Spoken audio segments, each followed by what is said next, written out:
how much do you love yourself? Because if you understand the value of self-love, you'll never be friends with those type of people. Most of the people out here are running around empty. They have no sense of self, no sense of self-love. When I say self-love, it has nothing to do with celebrity, money, materialistic things, and all of the things that your negative mind could probably go to. It has nothing to do with self-love. It has nothing to do with looks, nothing to do with cars and any of the superficial things that one would assume that could make you love yourself even more. It's a matter of knowing your value. It's a matter of you saying, I don't have to be around these people in these type of environments and situations in order for me to finally see the value in myself. I love me independent of you loving me. I believe in me. I know my self-worth. I am here and I have a purpose. There is no value in having wisdom, knowledge, insight, spirituality, love. Every day, I am a work in progress.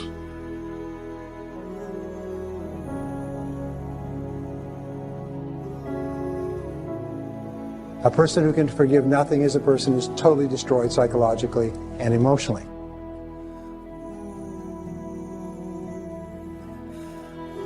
Forgive your parents. Forgive any relationship that you ever had that didn't work out. Forgive everyone else in your life that has ever hurt you in any way. Forgive yourself.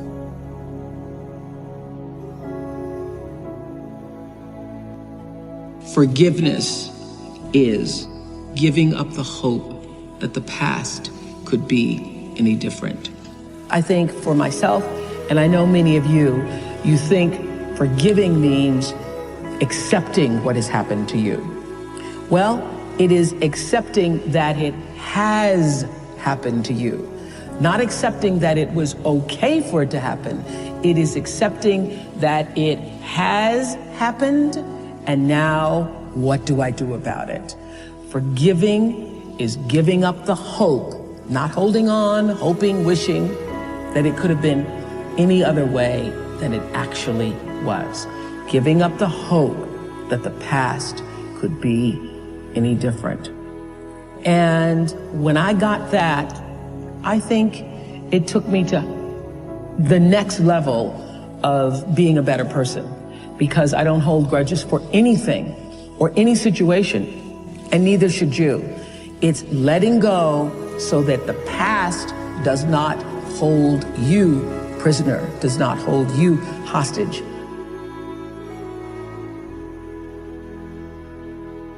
See, life is cyclic. You're not, whatever experience you're having right now, it has not come to stay. It has come to pass. Not to stay, just to pass. It's just going through. The biggest challenge is to know what's happening. This is a part of this thing we call life. This too shall pass. And maintaining perspective, putting it in perspective. You have to be willing to break from the past to have the future you so desperately desire. You have to have the courage to allow yourself to honor the past as it was, to forgive those who need to be forgiven, to forgive yourself, and to acknowledge that everything led you to this point now. Everything. Let it go and begin to focus on developing myself. And I say to you, you're going to have people to do things to you. Things are going to happen to you. And the most important thing to do is to harness your will and let it go and move so you can grow, so you can get on with your life.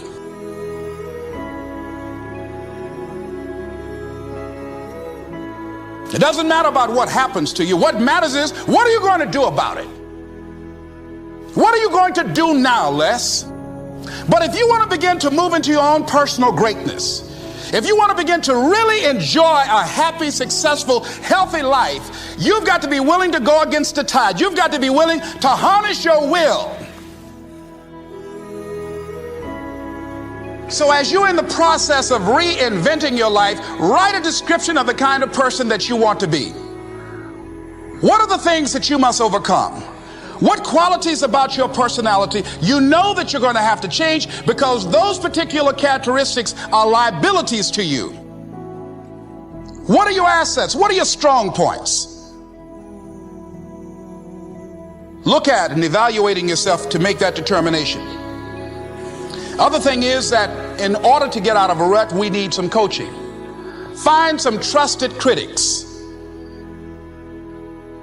People that you know care about you and love you.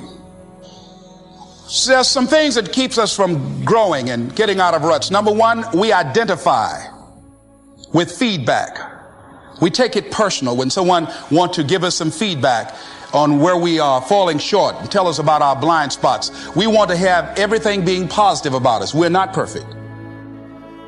It hurts. I have a friend who's a trusted critic. I don't like him, but I love him. He doesn't tell me the things I want to hear. He tells me what I need to hear so I can grow. It hurts. It hurts when he put me on the hot seat. I can't stand it.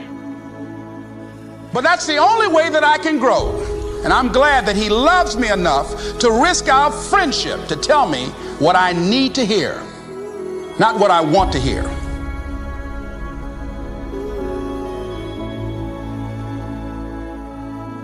High performers are not dissatisfied strivers. They're not. They're happy. High performers are happier than their peers. We all believe that to get the top, it's gonna be lonely at the top, and we all believe you have to grind and kill yourself to get there. Yeah. And that's completely wrong, and the data proves it worldwide, which is, I think, just overcoming a lot of people's biases about how you work today, because right now, especially today, like, you know, grind on social media is so popular. Or hustle. Or hustle. And by the way, none of the top 15% of high performers worldwide identify with those words.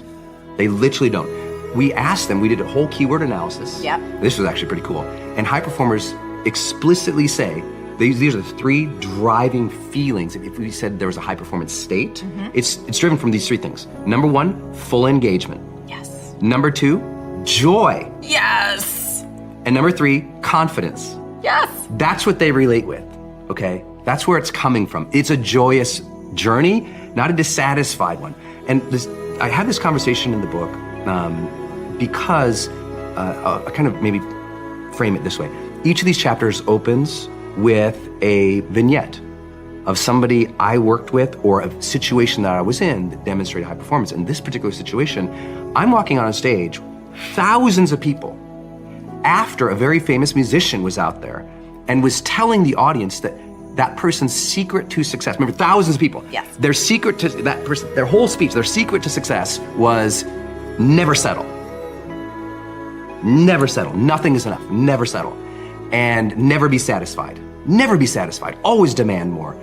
And I'm like, oh, my second slide, which was gonna be on Jumbotrons in like 80-point text, was strive satisfied. And I'm like, oh, I'm gonna have to dispel this for all these thousands of people. I was totally freaked out. Yeah.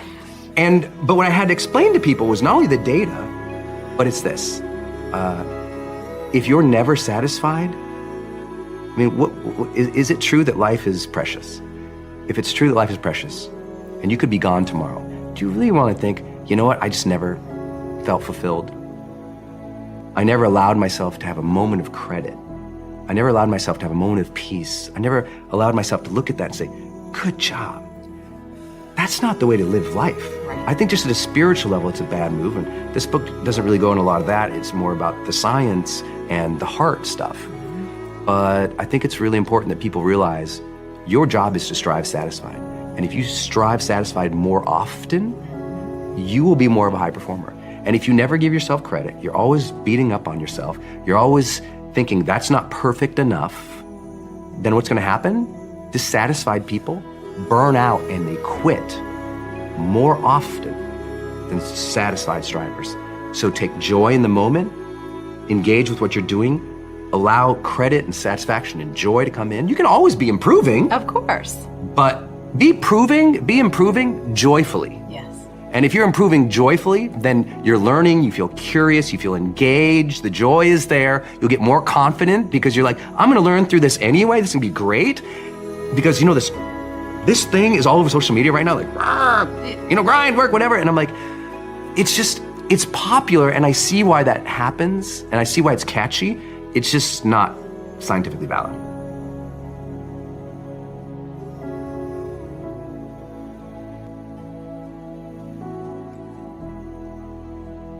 Stop scaring yourself. How often do you terrorize yourself with your own thoughts? You get into absolute terror, and it's only coming from your thoughts. Nobody out there is doing a thing. Sometimes it's an old family pattern, sometimes we get new things. I would like people, when you have time, to make a list of your fears. Make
of your fears, and then give yourself the opportunity to turn each fear into a positive affirmation. Turn each one into something positive. And remember, always you are in charge. You are always in charge. See, one idle thought doesn't make a whole lot of difference. Thoughts are like drops of water. You drop a drop of water, and it doesn't mean much. But if you keep dropping and keep dropping, you get a puddle on the floor, and then you can get a little pond and a lake, and finally you can create an ocean. And with our own thoughts, we can drown in a sea of negativity, or we can float on the ocean of life.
And it's up to us.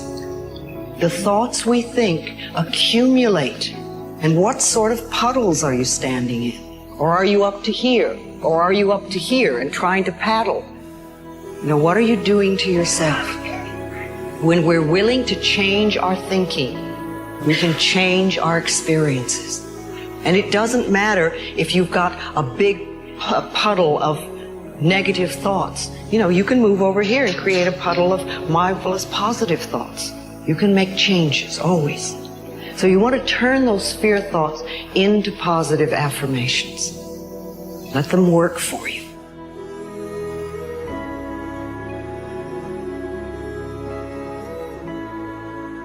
When we think we are unworthy, it means that for some reason we believe that we have to prove we have a right to our space on the planet, in life, as we are, being who we are.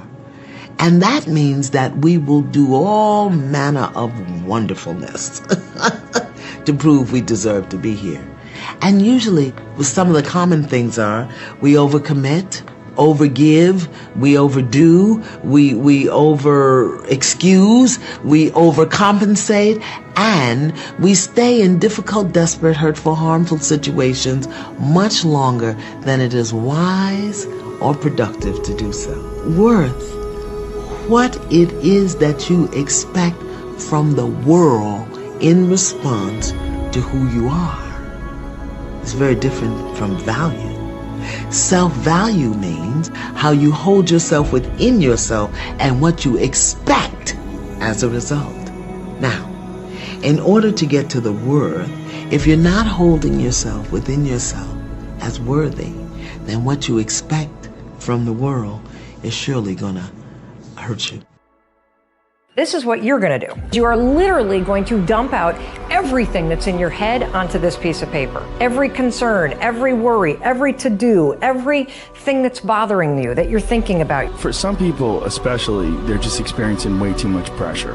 And that pressure, a lot of times, it's just an imbalance in perspective. And discipline is a matter of the imposition of order, and the order is necessary, especially for people who are hopeless and nihilistic. Your work is going to fill a large part of your life. And the only way to be truly satisfied is to do what you believe is great work. Most people do it for survival. We need to feed our families, we need to survive, it's our career, okay, we have to do it. But to wake up with, my feet and my fingers tingling and say, wow, I have this to do, I have that to do today. And it's an amazing feeling and I don't take it for granted. You're going to have a hard time thinking about all the options, and you're going to be really attached emotionally. So a lot of us know that. I can get over here, but over here, man, this is much better because I got to go through this journey that is not fun. This from 20 to 100%, this shit in between is not fun. Discomfort is your friend. It really is. Like discomfort and not being happy and content with certain situations in life or certain feelings in life, they're massive motivators, and they're amazing at facilitating change. Everything else is secondary. Were the words, stay hungry, stay foolish. It was their farewell message as they signed off. Stay hungry, stay foolish. And I have always wished that for myself. Well, it is scary. I will always say that, especially business, because it's a very scary place to be in. It changes, it goes ups and downs, it has so many ups and downs. To be successful, you have to be able to walk away from a deal. You have to. If you want it bad enough, then people are going to give it to you at buttons, If you think it sucks when it's bad, you have losing pessimistic DNA. And if you think it's awesome and phenomenal, you have optimistic winning DNA. And I believe that to be true. And so that's where we're at. That's why people got to understand what is in us. We have no idea until we start trying hard. Is it as enjoyable as it can be? And we all know that there's a spectrum for that enjoyability. Like we've all had times in our life where it's not been so great. And then times in our life where everything came together, like, what a fucking great day, woo! Like, make more of those. And the discipline part, you don't hear a lot about. That's the things people do when nobody else sees. That's when you win.